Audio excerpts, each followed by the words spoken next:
ओम अभयदाता श्री स्वामी समर्थाय नमः।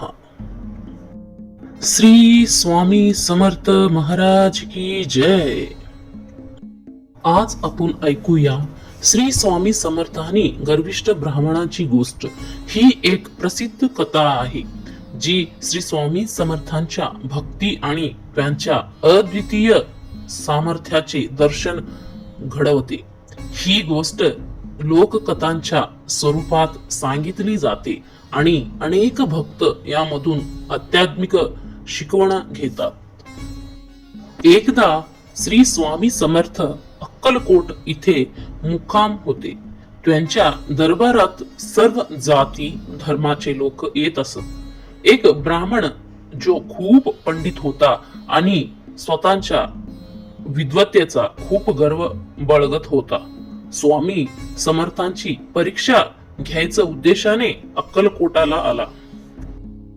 त्याला वाटलं की ही स्वामी नावाची व्यक्ती केवळ अंधश्रद्धेवर चालते। मी माझ्या शास्त्र ज्ञानाने त्यांची पोल खोल करीन।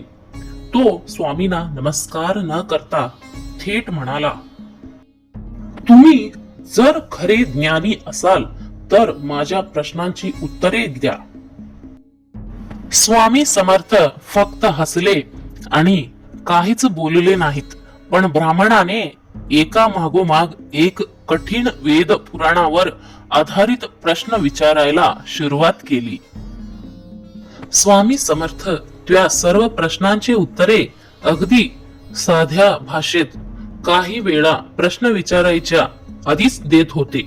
ब्राह्मण पूर्णतः गोंधळून गेला, पण त्याचा अहंकार इतका प्रबळ होता की तो मान्य करायला तयार नव्हता की स्वामी समर्थ हे खरे ज्ञानी व सिद्ध पुरुष आहेत। स्वामी समर्थ म्हणाले, पंडिता, तुका घ्या वाचा नाही, परी अंत करणः शुद्ध तोची खरा पंडित।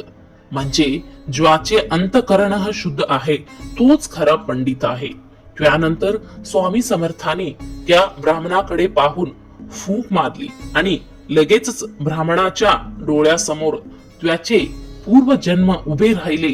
त्याचा गर्वाचे मूळ कशात आहे ते दाखवले।